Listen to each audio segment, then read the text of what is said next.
Okay, I'm just getting extra steps in. We're on our way to Tampa. Yes, we Dale's are. working out on the gangway. Yes. Day 3 City number 2. Tampa, we're on our way. of our Southeastern Sordid screening tour. Yes.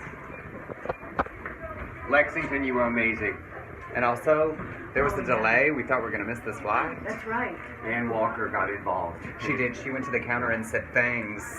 She said, I know things on every Delta person. Here we go. You're just using that camera as a mirror. I am. You look great. Thank you. You ready? I am. I think. Hold on to your hair. Secure your Tall wig. ass. Oh, thank God. Tall ass. All right, we'll see you there. Dale. Off they go. Down into the VIP dinner at the Iberian Rooster before we do our screening here in Tampa tonight, presented by the Tampa International Gay and Lesbian Film Festival.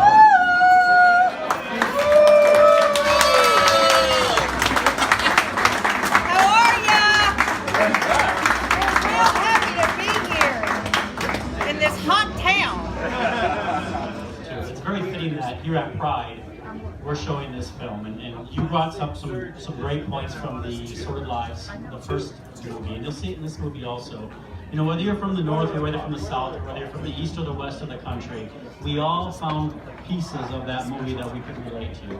And we either thought, one, thank God that's not my family, or we thought, two, thank God my family's going to be okay. They're going to make it through. So it's very fitting that during Pride, we're looking for the commonalities, how we can come together, how we can be similar. We're not looking for how we can dissent or how we can be different from each other. And that's why I think it's very special and very important to have this film here for Pride. And it sounds like you guys are sold out everywhere they go.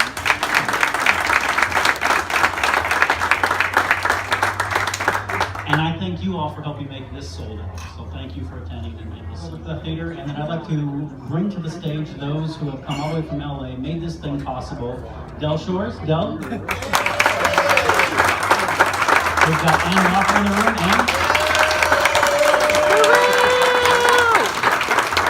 And the talented Emerson Collins. Where is he? Thank you, Doug. Well, thank y'all. I will have no problem keeping this in my mouth. Ann Walker and I were so excited that plastic surgeons were sponsoring this tonight.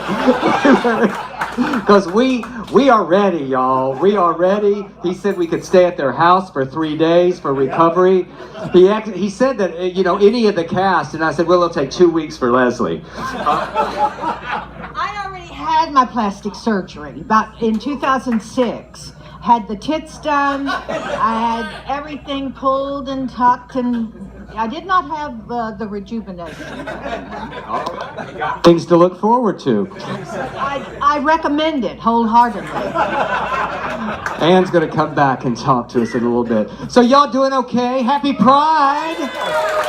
This is so exciting. What is this, Emerson, about our 18th city? And That sounds right. Tonight, I think, will be our 16th sold-out city. So thank y'all for participating in that. I think you're going to have a really good time with A Very Sordid Wedding. You said something about the amazing Sarah Hunley, who played Juanita. Yeah. And right after we filmed this movie, we lost Juanita. She passed away, so she never got to see this movie. But you're going to really see an amazing, fun performance by her tonight. And we kind of can dedicate this night to her because she loved being Juanita, because basically she was Juanita.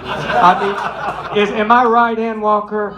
She loved her drinking, she loved her cigarettes. Just to describe what her little apartment looked like. On the coffee table, she would sit right in the middle of this couch, and on the coffee table over here was this huge ashtray that you would only have to ash like once a day. And then right by it was a big canister of water because she was scared to death she was going to start a fire in the place. So she had this whole routine of putting out the cigarette. And then in the middle was a big tumbler, which she said was full of water, but I tested it several times and it was just ice wine. gallows, the screw top. And then over here was an inhaler. So we'd be talking and she'd get to coughing and hacking and she'd go, hold on a second. She would put the cigarette out with the water and then she would take the inhaler and then she would light the same cigarette up again and then take a swig of wine. Now I'd ask her before she passed away, I said, Sarah, I want to tell this story on stage, so I want you to know that she gave me her blessing in telling this story. So I said, okay, Sarah, there's something that we need to discuss. And she said, well, this sounds very serious. And I said, it is very serious. I really want you to do this movie. And I'm very concerned about you because when I was doing that little Florida tour, every single day that I would call you from the road, you seemed to be very intoxicated. And she took a drag and she goes, well, what time were you calling? I go, well, it was usually around 4 or 5 in the afternoon. She took another drag. Well, you're going to have to start calling earlier. So the TSA holds my bag out. It's a little canvas bag, and I have a gel pack inside my little zipper bag. They held it out and they said they'd call me over and they said, whose is this? I said, it's mine. I said, it's medication. I have to keep it refrigerated and I have a little gel pack in there. Well, you would have thought that I had brought some kind of bomb on my person. They said, we're gonna have to pat you down. I said, what? What? And so they said, now just stand with your legs spread out. So I started right here, and then they were pissing me off. They were pissing me off, so I did flash them. She said, please, ma'am, please keep your shirt down. I said, fine. I flashed them twice. Anyway, so they proceeded. And I just kept being nasty, mean, and so I just kept spreading my legs out, and they kept running their hands up into my area. And I'll tell you something, it was okay, finally ended, but they just turned me every way but loose. And I think probably had I kept my mouth shut, I might have been able not to have that happen.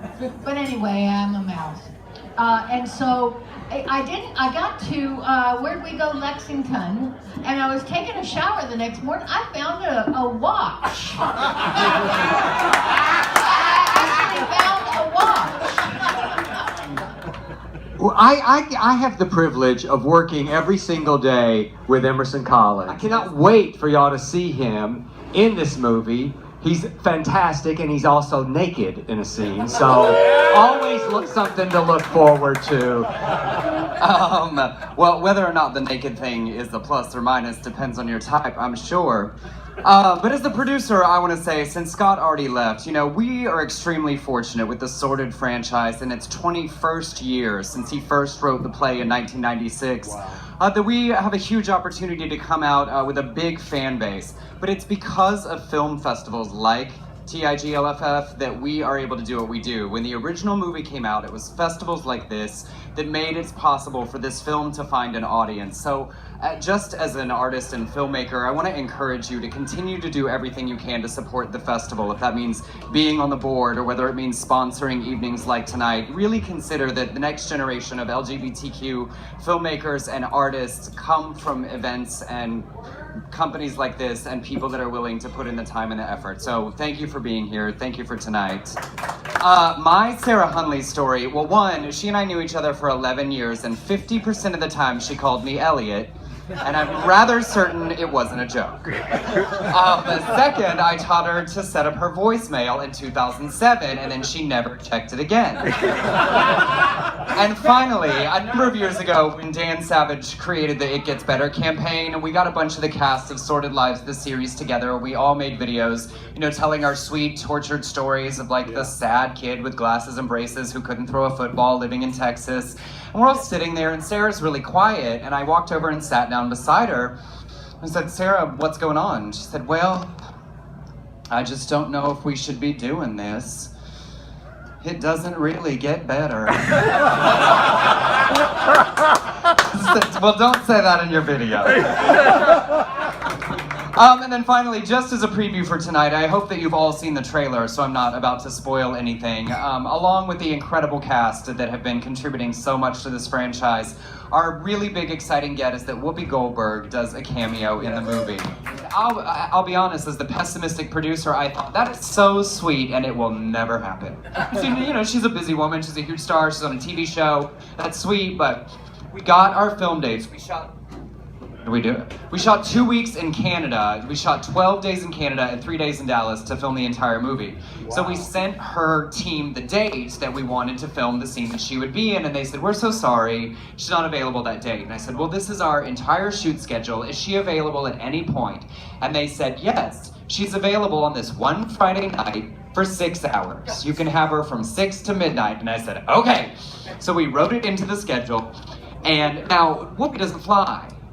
So she left on Thursday at 12:30 on her bus and drove 27 hours to Winnipeg to arrive on our set at 4 o'clock in the afternoon. Wow. And when I tell you that I stood giddy as a schoolgirl outside the bus, like, I don't want to get on there, like, what if something happens and she leaves? So we made Caroline Ray get on the bus and make sure it was okay, and Dell and I got on. Of course, we were so excited. Dell said, "You've read the script, you know, you can make it your own, do what you want with it, you know, use your own words." And she said, and I love telling this because it's a tribute to why so many great actors work with Dell. She said, "Well, what you wrote is rather brilliant. How about I just say that?" And so we shot the scene.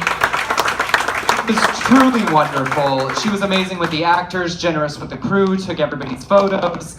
And so we get to the end of the evening, and it was 9:30, 5.5 hours later, and we're walking back to her bus, and she says, "I'm not even sure where I am. I just get on and fall asleep in the back of the bus and get off when they tell me to." And I said to her, "It's so interesting because your people spent so many years working to get to the front of the bus."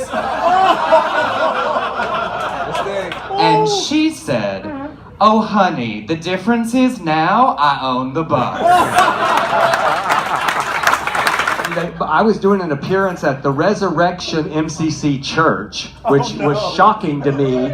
You know, I'm a Southern Baptist preacher's son, and my mother was a high school drama teacher, and they named me Delford, D-E-L-F-E-R-D. They didn't even spell it right. Can y'all imagine looking at a baby? Delford.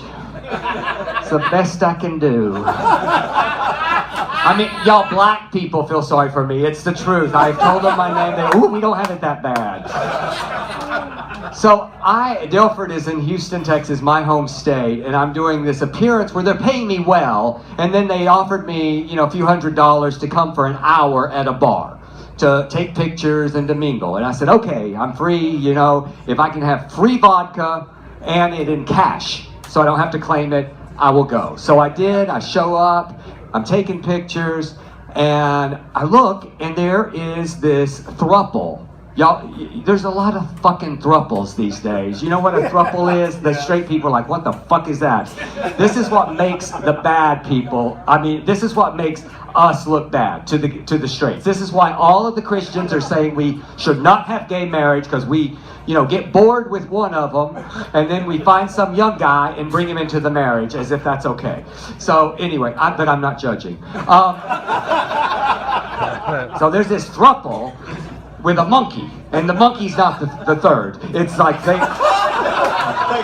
every pride, I try to write a list of what I'm proud of in being gay. So I'm thinking, okay, so I'm thinking, what is it that I'm proud of? Well, there's so much, because, you know, I was a Southern Baptist preacher's kid, so I was raised with gay shame, not gay pride. So I have to, I mean, get serious just for a little bit. So I have to write down all the things, and I think, oh, it took me forever, and it was because of Sordid Lives. When I wrote Sordid Lives, it was my coming out play, and I remember sitting in the back of that theater, and people applauding and laughing every night and standing up for that play. And it was the gift to myself that allowed me to love that part of myself. So I was just, so that's a big, that was, you know, 1996, so I had to write that down.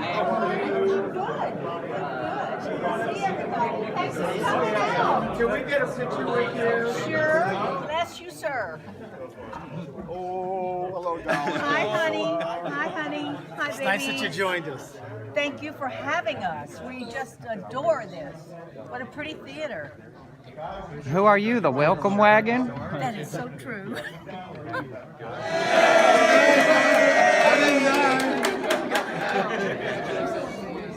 We're getting you up. Because it looks like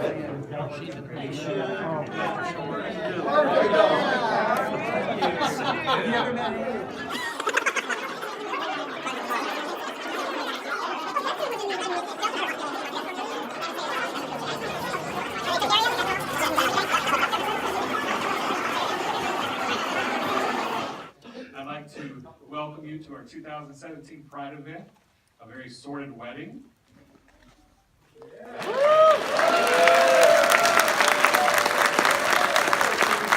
So, first of all, I'd like to thank everybody for coming out tonight, supporting the event. It's good to see you all. And as I learned in the last presentation I did, I'm supposed to keep this thing close to my mouth. And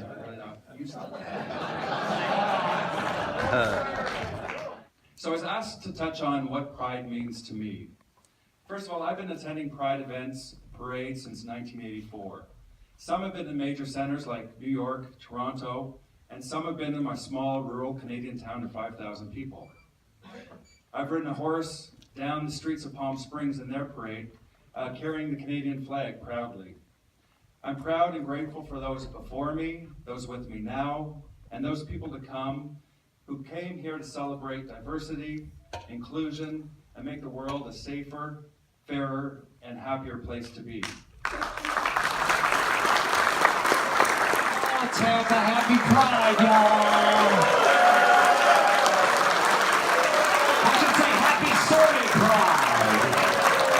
How y'all doing? We are so happy to be here. Thank you to the film festival. We are so grateful for you bringing us in, and Ann and I were just thrilled when we found out that plastic surgeons were sponsoring. We have to thank Don Hillman for that, for bringing them on board. So there's so many people to thank, but a lot of people made this happen tonight, and we are so happy to bring you A Very Sordid Wedding. It's been a long time coming, y'all, but I think you're going to like it, and we've been getting such great response, and we love Tampa and St. Pete, and we are so glad to be back here. Y'all are great. Thank y'all. I love Tampa. Thank y'all so much. Thank you. All right. We're going to extend an invitation now and sing Just As I Am if anyone wants to accept Jesus as their person. He's already waiting. I know a lot of people need to rededicate their lives to the Lord, so all the backsliders are going to the bar. They're just running. Yes. Okay, questions. Do y'all have any questions for any of us about anybody? Yes. My question's for Emerson. How many of those tattoos were real? Not a one. It is not. That is false advertising. I will say we had this discussion. I said, you're just going to lead me to disappoint people. But I will say this, it is perfectly proportional and I've never had any complaints. Does everybody have that Southern Baptist background, or did you infuse it to everyone? No, well, all the actors came from different, I believe Ann grew up Catholic, right? No. Oh, no, Church of Christ. Church of Christ. You know Church of Christ. They're like Baptists with no piano. It was a sad little existence, and I left it at 18 once I got under my own steam. And I said, I don't believe any of these people are telling me the truth. Even at that young, tender age, I knew they were full of shit. If indeed we're going to hell, don't we want to go with Ann Walker? Okay, yes, sir.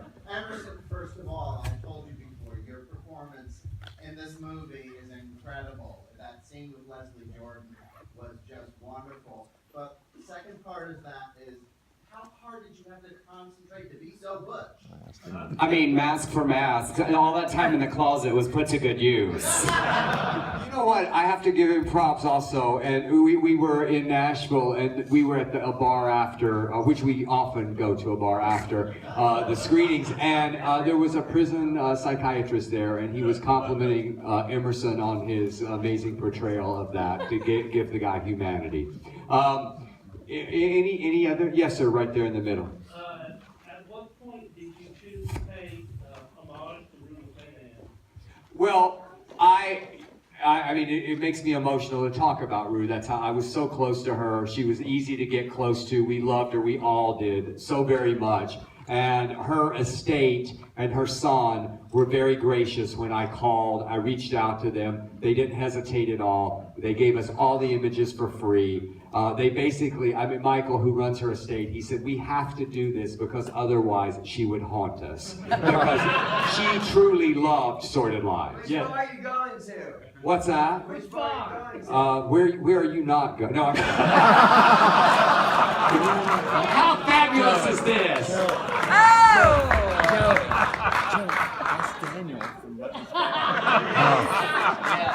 How about that? You're fantastic. I love you. I get this. I do look a little bit silly. Okay, I feel like I need a monkey. Right? Any other questions before we? Okay, yes, ma'am. I just wanted to say that growing up when I first saw the movie, Aunt Lavonda was the aunt that I wish I had. And then when I became an aunt, she was my role model. Oh, good. Was she fun to play or what? Yes. Oh, I tell you, it was the best.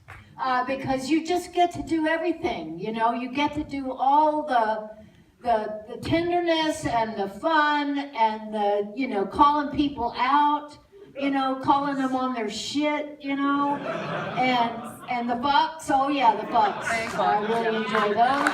You know, y'all, if you can do something for us, truly. First of all, follow us on Facebook because we're social media whores. And secondly, if you love this movie, go to RottenTomatoes.com because our DVD comes out on the 3rd. We have 98% right now on Rotten Tomatoes. And the more people that review it, the more our distributor can work with that to get us on Netflix, to get us in all the streaming, and to really place the DVD. Also go to imdb.com, and rate this movie. That really helps us. So, I mean, rate it if you liked it. If you didn't, just be quiet. This is Eric, who has brought Peggy's mink stole back to life. This is really creepy. Where'd you get that? A thrift store. Oh, seriously, I didn't know what I was going to do with those it. beady eyes staring back at you. You win the award for most thematically dressed. Yes, thank you. What you having? She's gonna let me cook a little bit. Oh, Let me. he's helping. Well, she's training me. I'm training here at the Hollander House she's going to go on vacation for a couple of weeks. I'm just going to come in and take over. The omelet maker. Del Shore's the omelet maker. How do you like your omelets? Soft. It's the only thing I like soft. Well, it's Pride time. It is. Happy Pride, everybody. We're going to be in the St. Pete's Pride Parade, but what are we doing right now? We're sitting in the, well, yes, we know it's hot. We're sitting in the cab of an air-conditioned Silverado. And we're staying here till we have to get out. It's hot, y'all. It's hot. Till the last minute, till the parade actually starts to move. Till the parade starts to pass us by. We will get out of the truck before the parade passes by. That's right. To quote Greater Tuna, this hate is unchristian. Oh, I agree wholeheartedly.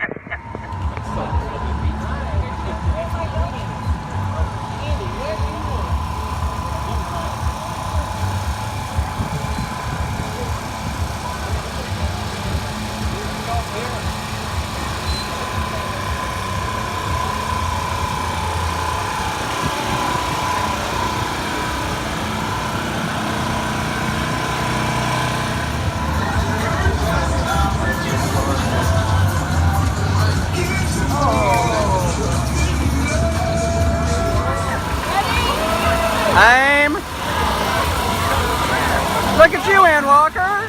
They got it. She got it.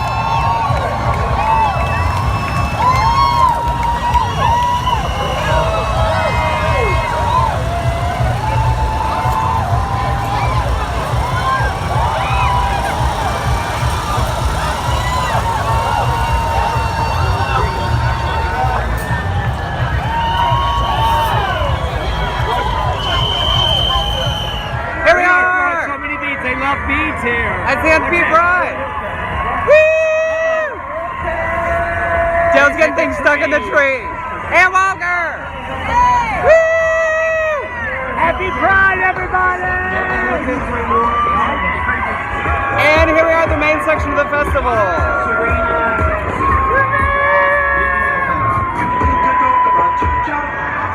Look at Ann Walker. She's working it out.